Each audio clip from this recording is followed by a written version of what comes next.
സദൃശവാക്യങ്ങൾ അധ്യായം 4. മക്കളെ, അപ്പന്റെ പ്രബോധനം കേട്ട് വിവേകം പ്രാപിക്കേണ്ടതിന് ശ്രദ്ധിപ്പിൻ. ഞാൻ നിങ്ങൾക്ക് സൽബുദ്ധി ഉപദേശിച്ചു തരുന്നു. എൻ്റെ ഉപദേശം നിങ്ങൾ ഉപേക്ഷിക്കരുത്. ഞാൻ എൻ്റെ അപ്പനും മകനും എൻ്റെ അമ്മയ്ക്ക് ഓമനയും ഏകപുത്രനുമായിരുന്നു. അവൻ എന്നെ പഠിപ്പിച്ച് എന്നോട് പറഞ്ഞത്, എൻ്റെ വചനങ്ങളെ ഹൃദയത്തിൽ സംഗ്രഹിച്ചു കൊള്ളുക, എൻ്റെ കൽപ്പനകളെ പ്രമാണിച്ചു ജീവിക്കുക, ജ്ഞാനം സമ്പാദിക്കുക, വിവേകം നേടുക, മറക്കരുത്.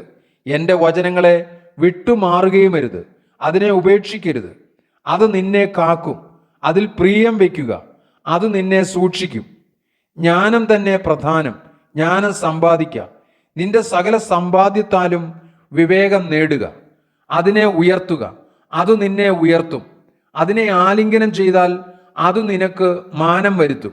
അത് നിന്റെ തലയെ അലങ്കാരമാല അണിയിക്കും, അത് നിന്നെ ഒരു മഹത്വ കിരീടം ചൂടിക്കും. മകനെ, കേട്ട് എൻ്റെ വചനങ്ങളെ കൈക്കൊള്ളുക, എന്നാൽ നിനക്ക് ദീർഘായുസ്സുണ്ടാകും. ജ്ഞാനത്തിൻ്റെ മാർഗം ഞാൻ നിന്നെ ഉപദേശിക്കുന്നു, നേരെയുള്ള പാതയിൽ ഞാൻ നിന്നെ നടത്തുന്നു.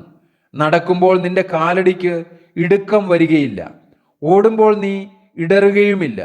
പ്രബോധനം മുറുകെ പിടിക്കുക, വിട്ടുകളയരുത്, അതിനെ കാത്തുകൊള്ളുക, അത് നിന്റെ ജീവനല്ലോ. ദുഷ്ടന്മാരുടെ പാതയിൽ നീ ചെല്ലരുത്, ദുർജനത്തിന്റെ വഴിയിൽ നടക്കുകയുമരുത്. അതിനോട് അകന്നു നിൽക്ക, അതിൽ നടക്കരുത്, അത് വിട്ടുമാറി കടന്നുപോക. അവർ ദോഷം ചെയ്തിട്ടല്ലാതെ ഉറങ്ങുകയില്ല, വല്ലവരെയും വീഴിച്ചിട്ടല്ലാതെ അവർക്ക് ഉറക്കം വരികയില്ല. ദുഷ്ടതയുടെ ആഹാരം കൊണ്ട് അവർ ഉപജീവിക്കുന്നു, ബലാത്കാരത്തിന്റെ വീഞ്ഞ് അവർ പാനം ചെയ്യുന്നു. നീതിമാന്മാരുടെ പാതയോ പ്രഭാതത്തിന്റെ വെളിച്ചം പോലെ, അത് നട്ടുച്ചവരെ അധികമധികം ശോഭിച്ചു വരുന്നു. ദുഷ്ടന്മാരുടെ വഴി അന്ധകാരം പോലെയാകുന്നു, ഏതെങ്കിൽ തട്ടി വീഴുമെന്ന് അവർ അറിയുന്നില്ല.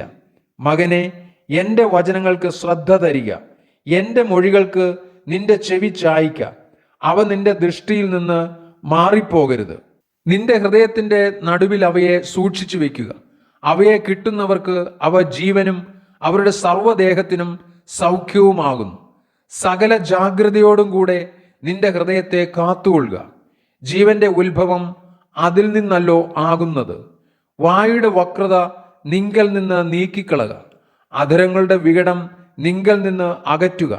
നിന്റെ കണ്ണ് നേരെ നോക്കട്ടെ, നിന്റെ കണ്ണിമ ചൊവ്വേ മുമ്പോട്ട് മിഴിക്കട്ടെ. നിന്റെ കാലുകളുടെ പാതയെ നിരപ്പാക്കുക, നിന്റെ വഴികളെല്ലാം സ്ഥിരമായിരിക്കട്ടെ. ഇടത്തോട്ടോ വലത്തോട്ടോ തിരിയരുത്, നിന്റെ കാലിനെ ദോഷം വിട്ടകലുമാറാക്കുക.